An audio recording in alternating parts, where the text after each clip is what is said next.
क्या आपने कभी सुना है कि किस्मत कैसे रातों रात बदल सकती है? यह कहानी एक ऐसे यात्री की है जिसके सपने, उसकी मेहनत की कमाई और एक रात की चूक ने उसे जिंदगी के सबसे बड़े सबक तक पहुंचाया।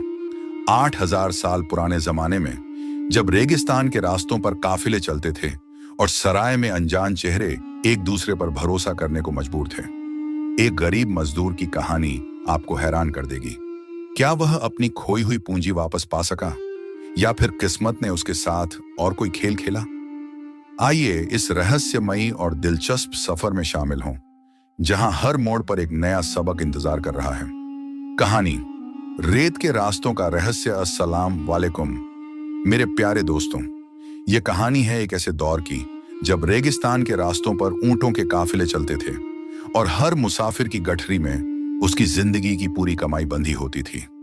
यह कहानी है इकबाल नाम के एक गरीब मजदूर की, जिसने मेहनत और उम्मीद के सहारे एक अनजान शहर में अपनी किस्मत आजमाई, लेकिन एक रात ने उसकी जिंदगी को हमेशा के लिए बदल दिया। एक मेहनती और साधारण इंसान अपने गांव से दूर एक शहर में मजदूरी की तलाश में निकला था। कई रातें भूखे प्यासे गुजारने के बाद उसे एक शहर में काम मिल गया। उसने दिन रात मेहनत की, पसीने की कमाई जोड़ी और सोचा कि शायद अब वह अपने गांव लौटकर एक छोटी सी दुकान खोल लेगा। लेकिन किस्मत को कुछ और ही मंजूर था। एक दिन अचानक उसका काम छूट गया। उसने इधर उधर नौकरी ढूंढी, लेकिन कहीं बात न बनी।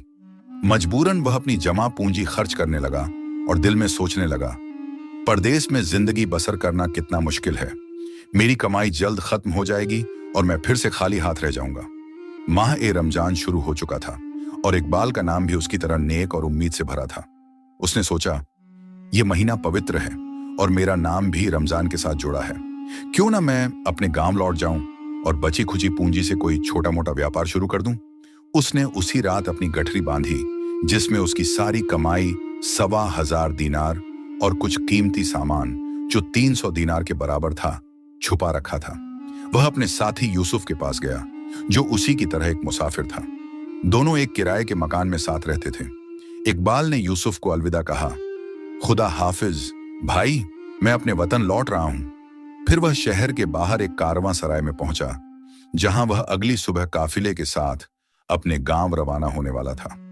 रात को इकबाल सराय के आंगन में अपनी गठरी के पास बैठ गया।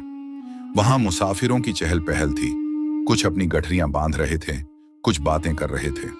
उसकी नजर दीवार पर पड़ी, जहां मिट्टी पर लिखा था, सामान की हिफाजत मुसाफिर की अपनी जिम्मेदारी है। इकबाल ने सोचा, सच ही तो है, यहां इतनी भीड़ है। कूली, व्यापारी, मुसाफिर, कोई भी चोर सौदागर के लिबास में हो सकता है। उसने अपनी गठरी को और करीब खींच लिया, लेकिन रात गहरी होने लगी और इकबाल को नींद सताने लगी। उसने गठरी को तकिए की तरह सिर के नीचे रखा, उसकी रस्सियां अपने हाथ से बांध लीं और पास में ही लेट गया। बस सुबह तक यूं ही सो जाऊंगा, उसने सोचा। लेकिन सुबह जब काफिले की रवानगी का वक्त आया, इकबाल की आंख खुली तो वह सन्न रह गया। उसकी गठरी की रस्सियां तो उसके हाथ से बंधी थीं, लेकिन गठरी गायब थी। किसी चोर ने रस्सियां काटकर उसकी सारी कमाई ले उड़ी थी। इकबाल चिल्लाया, ऐ लोगो, मेरी गठरी चोरी हो गई, मेरे 1,000 दीनार, कोई मेरी मदद करो। कुछ मुसाफिरों ने उसकी बात पर यकीन नहीं किया। शायद यह खुद चोर हो और अफरा तफरी मचाना चाहता हो, उन्होंने कहा। लेकिन जिन्होंने रात को उसे देखा था, वे जानते थे कि उसकी गठरी सचमुच चोरी हो गई थी। सराय के मालिक ने भी टका सा जवाब दिया, हमने तो लिख रखा है, सामान की हिफाजत तुम्हारी जिम्मेदारी है। इकबाल ने काफिले के सामान की तलाशी ली, लेकिन उसकी गठरी का कोई अता पता न था। काफिले के लोग बोले, ऐसा होता रहता है भाई, गम न कर, रकम फिर कमा लोगे। अल्लाह का शुक्र कर कि जान बची।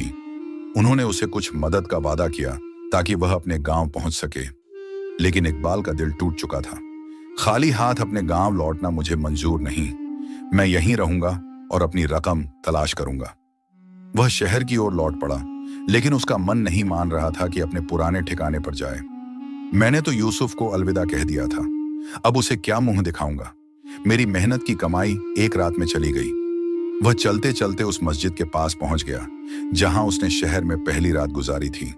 थकान और निराशा से भरा वह मस्जिद में दाखिल हुआ और एक कोने में पड़ी पुरानी चटाई पर बैठ गया।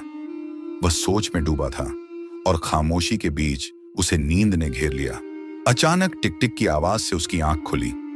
एक अंधा भिखारी, जिसे उसने पहले कई बार शहर में देखा था, मस्जिद के दरवाजे पर खड़ा था। उसका नाम था अब्दुल। अब्दुल ने अपनी छड़ी से जमीन ठकठकाई और बोला, ए भाई, कोई है यहाँ? इकबाल चुप रहा। यह भिखारी यहाँ क्या कर रहा है? शायद भीख मांगने आया है, उसने सोचा। लेकिन अब्दुल ने फिर छड़ी ठकाठकाई और बोला, कोई है? जवाब दो। इकबाल खामोश रहा, लेकिन उसका दिल जोर जोर से धड़क रहा था। अब्दुल मस्जिद के दालान की ओर बढ़ा, जहां अक्सर बेघर मुसाफिर रात गुजारते थे। वहां भी उसने आवाज दी, ए भाइयों, कोई मेरी मदद करेगा? इकबाल को शक हुआ, यह भिखारी रात के इस वक्त मस्जिद में क्या कर रहा है? जरूर कोई खास मकसद है। वह चुपके से दालान की ओर बढ़ा। अब्दुल मेहराब के पास पहुंचा और तेजी से काम शुरू कर दिया। उसने ताक से कुछ पुरानी किताबें और एक थैली निकाली, फिर फर्श की ईंटें उखाड़ने लगा। उसने एक छोटा सा गड्ढा खोदा, उसमें से एक चमड़े की थैली निकाली और अपनी जेब से कुछ डालकर उसे वापस गड्ढे में छुपा दिया। फिर उसने फर्श को पहले जैसा कर दिया और चुपके से दालान में लेट गया, मानो यह देख रहा हो कि कोई उसे देख तो नहीं रहा। जब अब्दुल चला गया, इकबाल के मन में हलचल मच गई। इस थैली में क्या है? क्या मैं इसे देखूं? उसने हिम्मत जुटाई, फर्श की ईंटें उखाड़ी और थैली निकाल ली। उसमें 13 छोटी छोटी थैलियां थीं, जिनमें कुल 1300 दीनार थे। इकबाल की आंखें चमक उठी। यह तो मेरी चोरी गई रकम के बराबर है।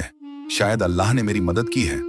लेकिन फिर उसका दिल बोला, नहीं, यह चोरी होगी, यह भिखारी की मेहनत की कमाई हो सकती है। वह सोच में डूब गया, अगर मैं इसे कर्ज मानकर ले लूं और बाद में लौटा दूं तो? लेकिन अगर वह मुझे कर्ज न दे, फिर भी मैं इसे कैसे ले जा सकता हूं?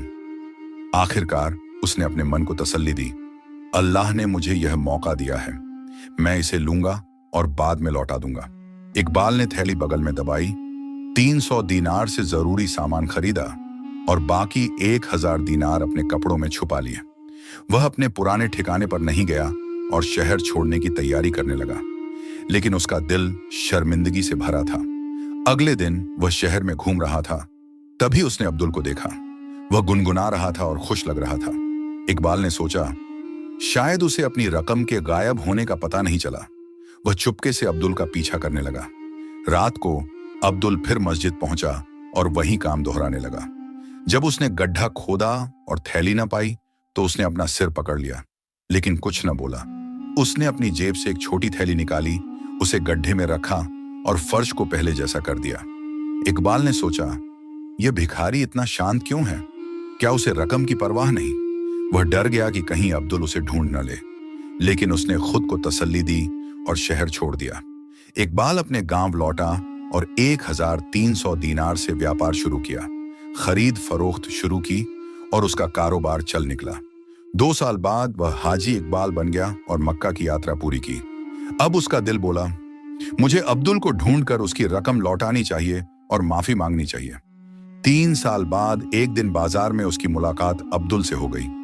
इकबाल ने सोचा, यह मौका है, मैं उसकी मदद करूंगा और अपनी गलती सुधार लूंगा। उसने अब्दुल को एक सिक्का दिया और पूछा, कई साल पहले तुम्हारी रकम चोरी हो गई थी, क्या वह मिली? लेकिन अब्दुल ने उसका हाथ पकड़ लिया और चिल्लाया, चोर चोर, इसने मेरी रकम चुराई। लोग जमा हो गए। इकबाल घबरा गया, मैं तो तुम्हारी मदद करना चाहता था, मैं चोर नहीं हूं। लेकिन अब्दुल नहीं माना। मुझे काजी के पास ले चलो। काजी की अदालत में अब्दुल ने कहा, मैंने अपनी चोरी का जिक्र किसी से नहीं किया था। यह शख्स कैसे जानता है कि मेरी रकम चोरी हुई? यह वही चोर है। काजी ने इकबाल से पूछा, तुम्हें यह बात किसने बताई? इकबाल हकला गया, मुझे ठीक से याद नहीं, शायद किसी ने बताया था। काजी ने कहा, अगर तुम सच नहीं बताओगे तो तुम पर इल्जाम साबित हो सकता है। आखिरकार इकबाल ने सच कबूल किया, हाँ, मैंने वह रकम ली थी, मैं उसे कर्ज समझता था। अब मैं 1500 दीनार लौटाने को तैयार हूं। काजी ने रकम अब्दुल को दी और मामला खत्म हुआ। लेकिन अगले दिन अब्दुल फिर अदालत में था। 3 साल पहले मैं उस रकम से 1300 मन अनाज खरीद सकता था। अब अनाज की कीमत दुगनी हो गई है। यह शख्स मेरा नुकसान पूरा करे। इकबाल परेशान हो गया। मैं इज्जतदार आदमी हूं, ये भिखारी मुझसे उलझ रहा है। ठीक है, मैं 1300 मन अनाज दे दूंगा। लेकिन अब्दुल ने कहा, मैं चोर से कुछ नहीं लूंगा, मुझे नकद रकम दो। आखिरकार इकबाल ने 1300 दीनार और दिए और अब्दुल खुशी खुशी चला गया। हाजी इकबाल ने सुकून का सांस लिया और सोचा, मैंने गलती की, लेकिन अल्लाह ने मुझे सजा और सबक दोनों दिए। अब मैं नेक रास्ते पर चलूंगा।